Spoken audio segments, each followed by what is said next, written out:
morning, podcast listeners. This is Ed Franklin with the Ed Franklin No Limits podcast, and this is Raising 10, episode 15. And like always, all my guests are great. I had a interview, kind of a talk last week with Jeff Knight, who's our guest tonight, Dr. Jeff Knight, or today. And we hit it off right away, and he's got some great information for you about autism. And we had a guest on a while back that was talking about the same thing. But I think Jeff's approach is a little bit different and he has different information. And when we talk about having a spectrum, you're like one end of the world to the other end of the world, and he falls somewhere in that. He's going to tell us about that. So, Jeff, thanks for being on the podcast, first of all. I Thank loved you. talking to you last week. We kind of I felt like we just hit it off, and we're going to have a nice conversation today. So, I guess, first of all, tell us who you are and give us a little bit about your background. Yeah, no, I appreciate it, Ed. And yeah, I felt the same way after getting off that call with you last time. So I'm excited to be here. Thanks for the opportunity. Grateful to connect with you and your audience. Looking forward to it. But yeah, a little bit about me and my background. So, born and raised in Utah. Uh, Definitely have spent many times growing up involved in sports and definitely a big part of my life has always been religion and trying to create a strong relationship with God and Jesus Christ. And blessed to be married to a wonderful woman with 6 kids. We have 2 boys and 4 girls in that order, and they're just a ton of fun. So definitely not quite the 10, but we're close. That's So once you get past two or three, I don't think it really matters if you have. I agree with you on that one. It really doesn't. Once you hit the 3 mark and you're playing the zone defense, everything's different for sure. Um, but uh, but yeah, so I'm actually a doctor of chiropractic. I practice in Utah, but I also have a virtual presence where I'm helping families of children on the autism spectrum throughout the country.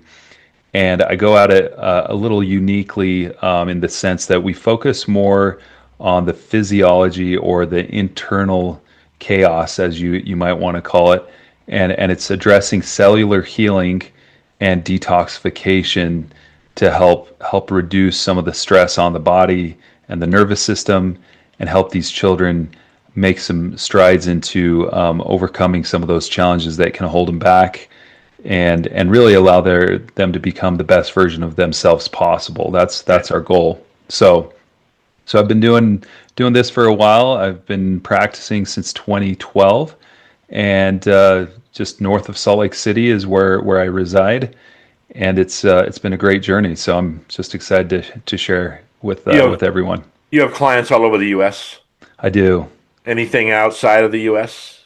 No, I haven't gotten that far, although Okay. I do speak Spanish, so I have the potential of reaching across the borders. I just haven't figured out yet I guess, the legal and um, the the Yeah, customs things with when it comes to shipping yet. So I get I, you. I I, can see I that.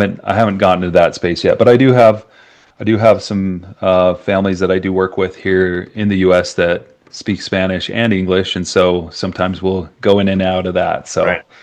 Okay, so I was thinking about this the other day. I'm like, how do I want to approach this? And I was thinking of the word spectrum just as a defined word, right? hmm And it's kind of this, it talks about colors, of course, but then it also talks about how, like politics, you have this really far left and you have a really far right, and there's a lot of stuff in between. yeah, And when we were growing up, when I was thinking about, I had a cousin that was severely mentally retarded, had cerebral palsy, I think. hmm And I don't know if you remember, you may be a little young, but Jerry Lewis used to do a telethon on muscular dystrophy. I do remember that. So that was really the only like education we would get, through media or whatever. We didn't, ADHD wasn't around. Nothing of that was around when I was a kid. You Right. had kids that acted different or may have had, looking back, probably had some of these autism features or whatever, but I don't think they were being very well addressed. And then when my kids were young in the 90s, we started with the ADHD and, medicating them with Ritalin and things like that. And now we've moved into the spectrum area where kind of ADHD is ADHD and ADD, all that gone. And we talk about them being on a spectrum now. That's a good question. I think there are some differences there when you look at the two, but at the same time, there are a lot of kids on the autism spectrum that do suffer with ADD, ADHD type symptoms with the focus and hyperactivity and all that. But then there's the unique things I think that really set apart someone that's on the autism spectrum can be a few things. So there can be some social aspects as far as communication, connection, communication being like maybe verbally unable to share more than one word, two words, three words. Some of them are completely nonverbal. Then there's also oftentimes some strong connections with physiology. So like digestion being an issue. Sometimes it can alternate between constipation, diarrhea, loose stools. And I would say there's a lot of kids that are ADD, ADHD that may even have some of those things, but also there's several that don't. So it really is tricky because too often I think in this country, we label people with a certain I agree. condition. I agree. And I'm not a huge fan of the label or even the diagnoses. I'm more interested in looking at, okay, what's creating the challenge in this person and how can we help remedy that? And what are the imbalances that are present? And so, what the principles I apply for kids on the autism spectrum, for example, are the exact same principles I apply for someone like you or me that's coming into my office here in Utah. I just have had a passion for helping kids on the spectrum for a long time now, and it's been something that I know has been at the heart of my soul, as far as like deep in my heart, wanting to do this. And so over the years, I've just created, I guess, a more intentional purpose to niche down into serving these families because I know it is a very high need and a high stress situation. And these kids are oftentimes underserved in terms of the full picture, or as we are using the word spectrum, the full spectrum of options that are available to them because they do receive a lot of great resources from like therapies. You've maybe heard of ABA therapy. Speech therapy is a big one, of course. Occupational therapy, which can be really helpful, and those can be really beneficial.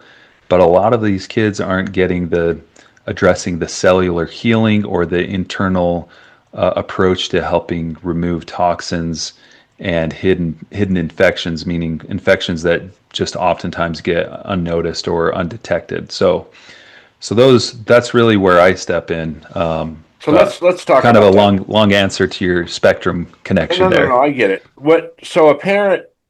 So I have eight kids, right? Yeah. And my kids. I had a couple kids that had some speech issues that they went through, and they got it corrected. It was like not an issue, right? Just especially my granddaughter who went through COVID in first grade, right? Uh-huh. Because she wasn't able to see a teacher's mouth move and things like that because we had these masks and stuff. And that's kind of what we determined because she's fine now. It's not a big deal. Sure. But here you get these parents and they got, let's say they have a 2 year old. My mom used to kid. I used to always want the kids to walk. Dads always want the kids to walk right away. My son walked at 8 months. I was watching Mm-hmm. a football game and he walked across TV and I'm like doing the math. I'm like, did he just walk across? And my mom used to say, you never see a 16-year-old crawling around high school. They will walk, Ed. Don't worry about it. That's a good point. But when you're there and you're with your child and they're 18 months, 2 years old, and they're starting to say words and things, is this where the parents start going, you know what? They're asking their friends, hey, Debbie, when did your kids first start talking? And then is that kind of how this thing goes down? Like they're starting to notice some things that don't seem normal, let's say. Yeah. I think that's right, Ed. And there are some parents that will notice pretty early. In fact, I've had some parents say they noticed something was just off, at 6 or 7 months of age, or maybe it is more around that 12 to 18 month mark. And sometimes it is either developmental benchmarks that aren't being met Right. or a little bit more delayed. And then definitely the speech thing is one. But sometimes some parents have even reported saying they notice their child just having a glassed over look and just not really being there and not really connecting. And even sometimes saying their name, but the child not turning and responding, where usually, kids will, if you say the name, they're going to Yeah. turn and look and say, okay, what's going on? And we So, had some of that with my son. He had a when he was 2 years old, he had surgery on his eyes because his eyes were just drifting, right? mm, And it was just a mechanical thing. They got it straightened out, and but I'll tell you a funny thing that he used to do. Not funny. It wasn't funny at the time. He would cry so hard he would pass out. He'd turn blue and pass out in your arms. okay. So my wife's freaking out, of course. So we go to the doctor, and he says, "Yeah, that's not unusual." I'm like, "It's not unusual. He's turning blue." He says, "Yeah, he'll wake up." But when you go through those things, that you're first of all you're freaking out because it's your child, and 100%. you're Yeah. and you're wondering what the hell's wrong. Well, fortunately, I don't like to say that. Fortunately, it was nothing because I don't want to put a negative connotation on kids that do have this, that their parents did something wrong or something. That's not what I'm implying at all. Right. It was just my experience. We had just a couple kids that you know did some things different. But I got to imagine. I know Teresa Lyons when she was on my show. Her daughter has autism, and she's not. She was nonverbal at the time, and she was freaking out, like she did something, like she ate something. Do you get Yeah. a lot of that from the parents where they're like, "What did I do?" I think some parents would definitely go down that path the moment they hear a child, their child being diagnosed with autism. They immediately start to think like, man, was there something I did when I was pregnant, or was there something we gave him, or this or that or whatever. It happens, unfortunately, and yeah, parents do put themselves in a position of blame and associating this with something they did or didn't do, properly. But it does happen, unfortunately. Now, when you went to school, you went to college. What was your major in college?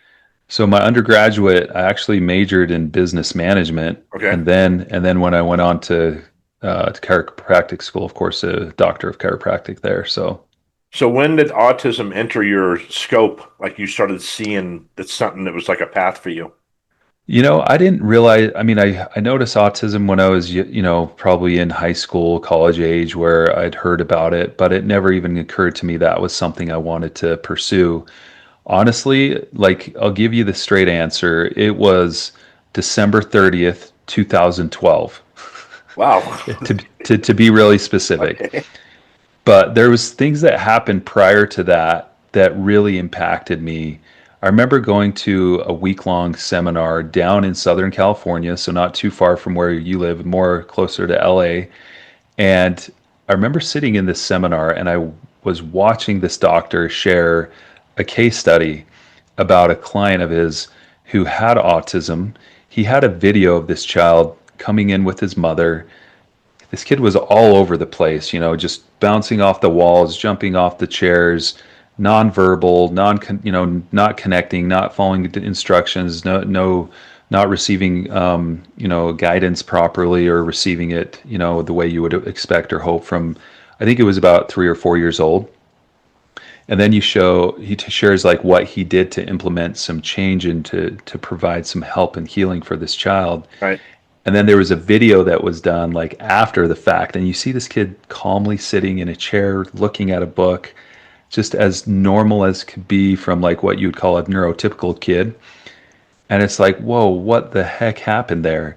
So that experience really impacted me. Up to that point, what I was told was once you have an individual that's on the autism spectrum, that's their lot in life. That's what they are going to be forever and ever, and there's no possible change.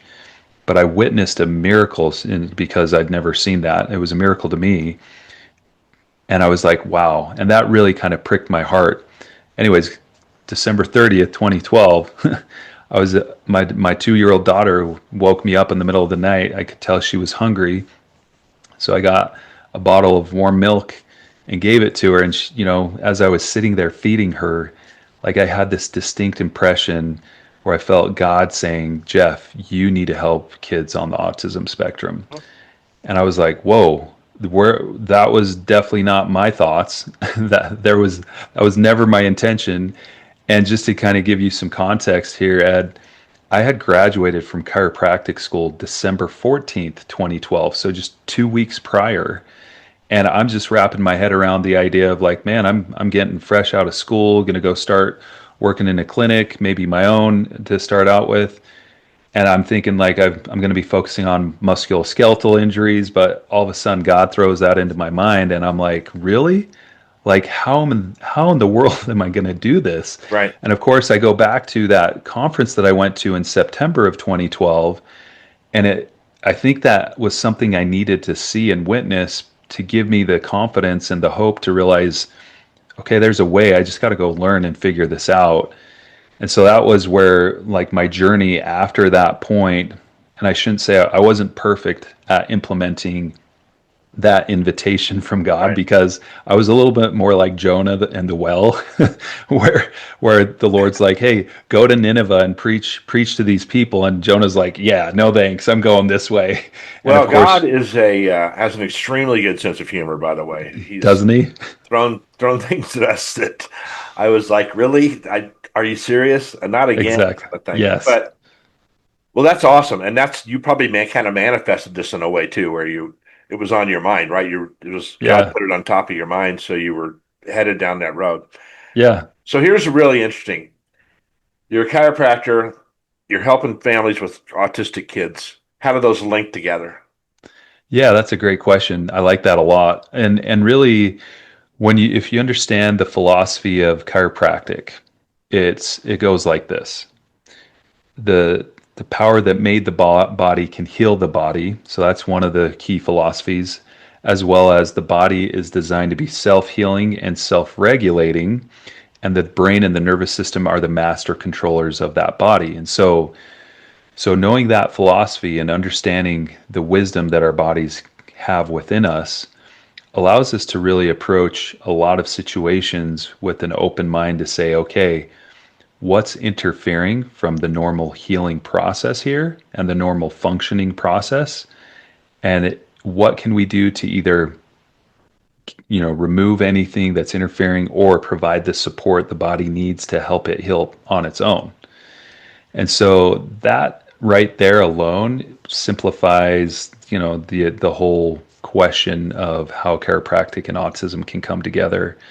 It's really just honoring the divine nature and wisdom of our body, and then going at it in a way that abides by those principles. So, and Well, then I think that chiropractors, when understanding I that. was young, probably they were definitely getting a bad name, right? They were kind of witch doctors, right? Sure. You're gonna go to the chiropractor. I told you my story about the chiropractor. It was the best experience I ever had. Now, I've never been back to a chiropractor just because I never felt like I needed it, but my wife has, Hmm. and she like and so. But now I think that you guys have a lot better reputation. Not you guys. That sounds like you're on an island, but No, I I, think I get you. chiropractic has a better. And I think obviously there's chiropractors everywhere you turn, so people are using them. Hmm. But I think not ignorance, that's not a good word. I think the general population just thinks that you're just going to crack someone's back, and it doesn't have a lot to do with anything other function in your body, right?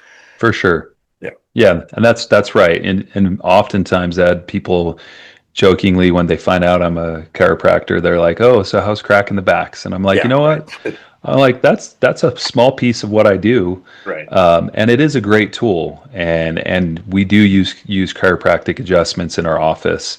And I would recommend any child on the spectrum to go to a chiropractor and receive adjustments, because it can and will be helpful. But there's just so much more to it than that. A lot of pieces involved there. And I think Teresa Lyons, in conversely, is about the science, the first, and she's coming your way and you're going her way, kind of thing. Yeah. Because then she got into nutrition and all that, and you guys are both your practices are kind of going. You're going to meet up someday. Everybody's going to say, no, it has something to do with this and this. The Yes. spectrum is involved in how you treat it too. It's not just where the kid lands; it's how you're treating it, and Yeah. you're getting rid of things that okay, this isn't the problem. This isn't the problem. This had something to do with it. This is helping, kind of thing. I mean, it's all unfortunately it's so experimental. Your body, right? We know that with Alzheimer's patients I think in the whole scheme of thing, I don't think we have a clue what's going on in someone's brain because it's so complicated. They Yeah. may have made some headway, but I don't think it's. I don't think they're even in close with dementia and things like that.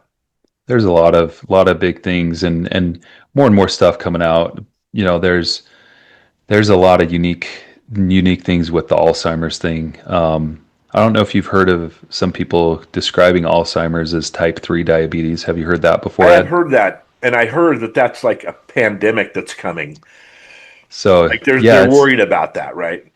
well, it's basically, and the reason why they call it that is because sometimes with the brain and with Alzheimer's and these types of individuals, there can be some different challenges related to the way the body's processing, sugar, and how it can deliver, glucose to the brain, or lack of that, or however you may look at it. So there's definitely some unique things that they're realizing there is some metabolic challenges that can oftentimes lead to Alzheimer's. There's also some other interesting things that people are noticing with different aspects of toxicity, but also like the importance of like muscle building too for Alzheimer's. I was just So going to bring like, that up that they I constantly hear that, because I go to the gym a lot. I was there this morning. That exercise and that movement is, after they've done research, it helps with those types of things. I saw yeah, something the other day on a TikTok video. These doctors talking, and they said sugar kills more people than drug abuse, alcoholism, and all these things. The amount of sugar people eat, and I'm not a big sugar person. I don't. I have to worry more about carbs. I like yeah, potatoes and rice, and which turns into sugar eventually. But I'm not a sweets person. I won't sit down there and eat a thing of ice cream. But yeah. there's so much sugar in our food, especially these processed foods, that I think that's adding. And could this be adding to a woman that's pregnant eating, if she's eating a lot of that too? Could it relate to issues with a child? Yeah, for sure. I mean, any kind of challenge or imbalance or anything that a mother is introducing to her body, it definitely can have connection. As far as like the sugar goes, could that have connection with a child on the autism spectrum? I would highly doubt that there's a strong connection to that, but for Okay. sure in other areas of the body and just how a child may show up, because there was some really interesting studies done where it shows how you can turn certain genetic activity on and off depending on your diet, and how then that gene could potentially be turned on in a negative way in your child if you turned it on in yourself. And sometimes we're doing this and we don't even realize we're doing it. So I never want any parent to, and especially the mothers, to ever feel like, again, going back to something we talked about earlier, Yeah. there's certain things that we just, again, we're doing the best we can with the information we have and the things we've been raised with and the things we've been taught by our mothers, fathers, preachers, and teachers. And there's times where, shoot, we have to realize, oh, I was actually wrong there, or that was misinformation, or whatever. But Well, I but don't want to go down like a conspiracy theory. That's not my ideas. But yeah, with we have 20 grandchildren, and we will sometimes have communication with our kids about behavior or whatever their kids are doing. And they'll ask us about those things. And I think for the most part, our kids all eat really well. They work out. They do all those things. They're doing the right things and setting a good example for their kids. But I know when you brought up and because Teresa brought up the dietary thing, and you brought it up too when we chatted last week. yeah. And do you have, if somebody comes in, you kind of have to determine where their child lies in that spectrum, right? That's kind of I have to imagine that's kind of the first thing you need to do. Yeah, that's always helpful to get an idea where they're at, for sure. And then you have a checklist of things probably not a literal checklist, but you have things that you're checking on. Yeah, like I've got a pretty extensive questionnaire that I have parents Okay. fill out, and it gives us a lot of insight as far as some of the symptoms and some of the challenges they might have, and how this could be connected to some other things that are more tangible, I guess you could say. And that gives us a lot of good insight and information for understanding, number one, like why some of these challenges are present, and then number two, how we can go about supporting and serving those kids. It's as you know, having children can is the most successful thing I've ever done. My kids are my biggest source of pride or whatever. But they're also been my biggest challenge at times in my life, right? And For sure. something like this obviously isn't something that they behavioral that they did. But I told you when I grew up, I mean, I really think my mom smoked the whole time she was pregnant with all of us kids. Yeah. I mean, they were doing things back then, but this is like the most stupid thing to say, I think. I think even the cigarettes were better for you back then than they are now. Yeah. I think the sugar was better for you back then. We didn't have a lot of sugar when we were kids. We first of all we couldn't afford it. Secondly, it wasn't that available. Yeah. You just didn't go down and spend $25 on candy bars, which I see kids doing all the time. We didn't drink a lot of soda. It was more of a treat. Yes. Didn't have a lot of fast food. It was more of a treat, and we didn't have that many fast food restaurants. There's one every 25 feet now, in I some know. town. So we're shoving this stuff down kids' throats because we're in a hurry or we're whatever. Right. But we were always sit down dinner people. I had to make dinner. We had to make dinner we had 8 kids because I couldn't afford to take them out to dinner all the time. No These were way. $400. So, um, I mean, I've been fortunate that my kids haven't had these issues, but is it definitely is it is it worse now than it was 25 years ago? Is there Is more kids in that autism spectrum, or did we not know 25 years ago? No, I would say it's worse. I would say it's worse. And the reason why is you're seeing, even though the percentages just continue to increase dramatically, and it's not due to a lack of uh, diagnostic criteria or being more aware of it. It's just legitimately becoming a bigger issue for sure. And yeah, I think in the last, 25, 35 years, it's crazy to see where it's at now, even compared to like 15 years ago. So Do you it think is it's worse. partly environmental? Yeah, I definitely do. Environmental is a huge thing. And you've probably heard of some people saying that autism might be a genetic thing. And I would disagree with that for a couple of reasons. Just because the changes are happening so fast, meaning the acceleration in Right. cases. So if it was a genetic thing, it would take a while for things to really, I guess, evolve and become what it is. But as far as like the rapidity of the different cases that are showing up, it's more of an environmental thing where the environment can influence genes as well, and that can be the big issue. It's like, I don't know if you've ever heard the saying, Ed, your genes load the gun, and then your environment pulls the trigger. Oh, but I can. It's logical. I mean, it's yeah. Are there higher incidents of in different parts of the world? Well, I know at least in our country, like the highest incidence of autism, you're going to see California, unfortunately, is like one of the highest in the whole country. Interesting. And then also, last I checked, and it's been a while since I've looked at this, New Jersey was a really, really high place too. And then I want to say Utah, where I live, actually was a higher level as well. And I don't know if that there's connections, what the unique connection is with all that, but percentage wise, that was those were the ones that I remember when I read that a study. This was, again, it's been a minute, so I'd have to see what Yeah. the updated data is sharing. How about economical? Does it have anything to do? Have you seen anything like that with You know, different economics? I haven't really seen a strong connection with economical, because I've seen it again across the board there. So I've seen kids that are lower income areas, and then I've seen really high income areas where they still have a lot of autism too.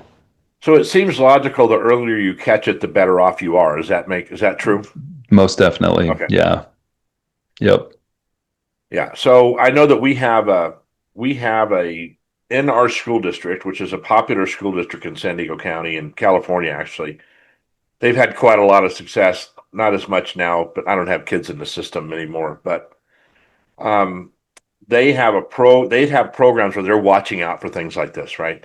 The teacher's alerting this person's alerting this, and they have a program where I can't remember the name of it, but they'll take that child in and do some work with them with clinical The early psychologists, intervention. stuff like that. Yeah. And then they'll make recommendations, and then they're dealing with experts. It's not just your regular educational people. These are higher, probably better educated people that are making determinations, and then they send them down to the next level if they feel like they need to do that. Because if your child's in kindergarten and this child is not doesn't seem to be fitting in with the rest of the kids and maybe has some behavioral issues or whatever it is, then they could say, well, maybe we just need to talk to the parents about that a little bit and see, if they've noticed anything different or whatever. I told you that child that used to run to the school and the dad would yell out Rachel. So every time we hear the name Rachel, we kind of giggle because it was Yeah. a constant thing. But Yeah. um, so do you are you dealing with parents that come to you and go, my kids were in school and this is what they told me, and then they kind of bleed out to you and you, No, not necessarily. I mean, there are some that potentially could go that path. I would say most parents that I'm engaging with are ones that are seeking it out on their own, okay, and they're trying to find some support and some solutions to help at least minimize some of the challenges that they're dealing with. And so yeah, there's a lot of families that are actually actively like looking and searching for solutions. But yeah. do you deal? Are you ever dealing with teenagers? Yeah, I've dealt with some teenagers. I even had a patient of mine that started seeing me a little bit. Let's see, it's been probably a couple years now, but he was in his 20s when he first Oh, started seeing interesting. me, Okay, and and it was cool because we were able to make some really good progress with him even in his 20s, sure. and it was really positive. So That's good. So how rewarding is that? How rewarding is this for you when you have some success? It's got to be awesome, right? I love it. Like I was just on the phone call with a parent this week, a mom actually from California. She was sharing with me how their family, that with their son, they've gone through like 6 weeks with our program. We have a 5 month program that we've created, and even just in the first 6 weeks, she's like, our son is his speech has improved, his willingness to communicate and verbalize his feelings has improved significantly just in the last 6 weeks. His meltdowns and his tantrums, the frequency of those have decreased. They still have some challenges, of course. Right. It's not a magical thing that we're doing. There's still definitely a lot of obstacles and room for growth and improvement. But I mean, when I hear that and I see like the calmness and the hope and the peace of mind on the parent, as they're sharing this with me, I'm just thrilled for them, because when you help a kid on the autism spectrum, you're serving that child, but you're serving the whole family, Right. and so it's a really satisfying thing to know that you're able to help be an instrument in helping these families out. So Well, I would imagine you're giving them some tools too that they didn't have before they met you, right? exactly. In Yep. this situation, this is what you want to try to do. Um, I got to imagine if a child is hyperactive or whatever, I don't know what the term would be, that it does disrupt the family, right? You've got three kids that are whatever normal means, and then you have this one child that has autism, and they're kind of all interacting together. And kids can be kind of mean sometimes and things like that. And if you're taking attention away from these three, maybe this one gets more. So there's got to be some things there. It would be hard for a child or hard for parents, I mean, to manage that.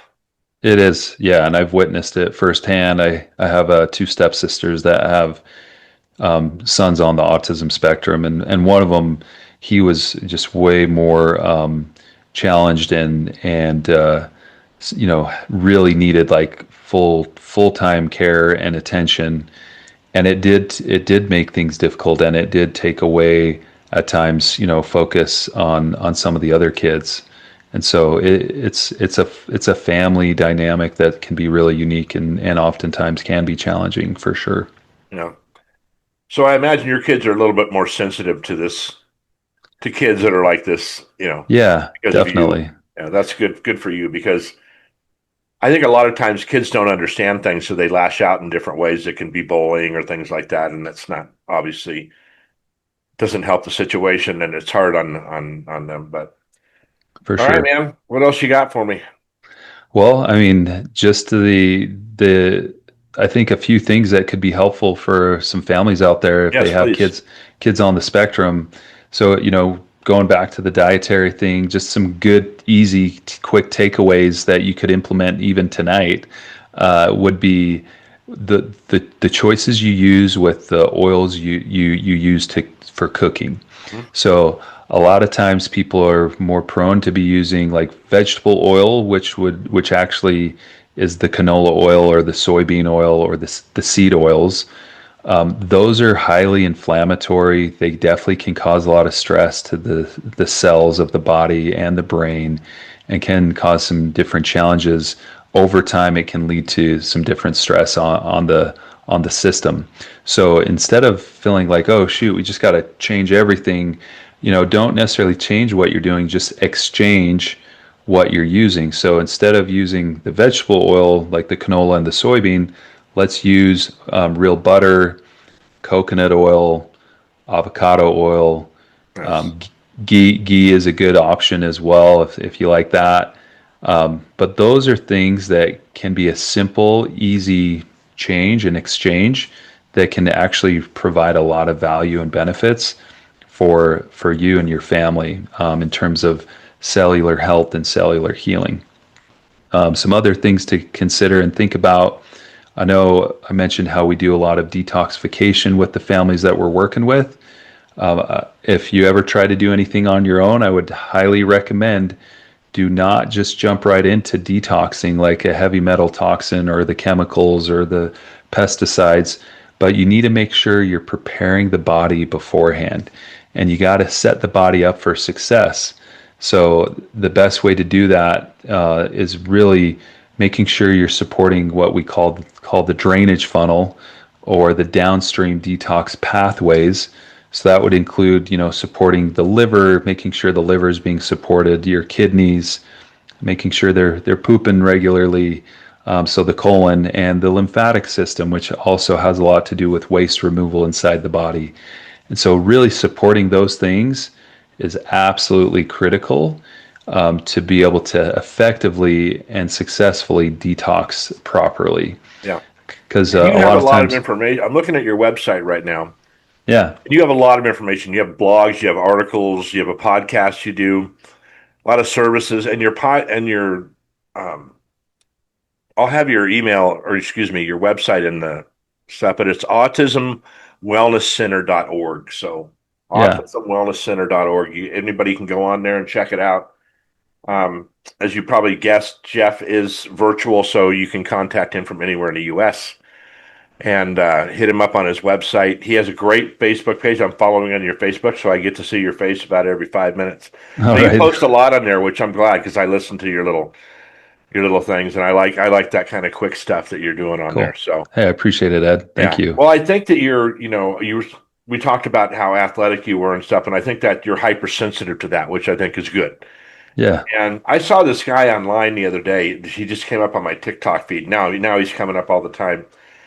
And he's, if you want to lose X amount of weight and so long, right? And he's not, all he's saying is if you're gonna eat this, this is probably not good. If you're gonna eat this, this is better. And if you're gonna eat this, it's even better, like you just said with the oils.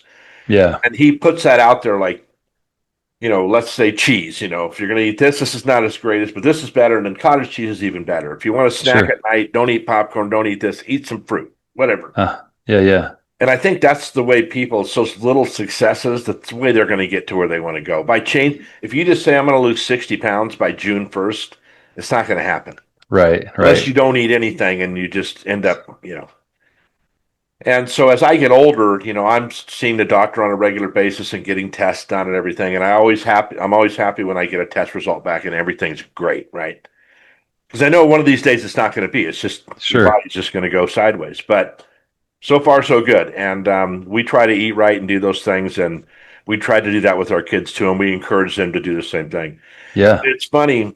I told you that story where the teacher kept giving them candy, So Right. I never give my grandkids anything to eat unless it's pre-approved by the parents, right? That's Because smart. first of all, well, I don't want them getting sick when they're here. You know what I mean? If they eat something, I know they're allergic to something or whatever. So the kids will usually, if we're watching them, they'll bring like prepped food and stuff like that, which is I'm down with that because I don't want them getting sick with me.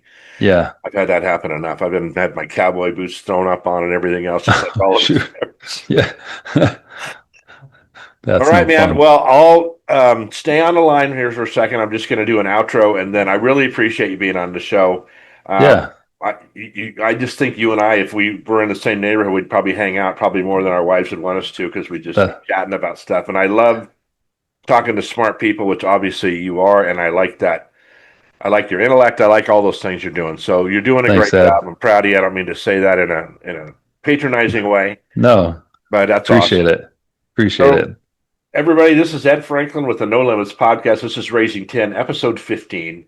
You can always get a hold of me at edfranklin.nolimits@gmail.com or go to my website at edfranklinnolimits.com. It's one, no dots in there. Or you can hit me up on social media. So I appreciate you listening. We'll be back soon and have a great weekend.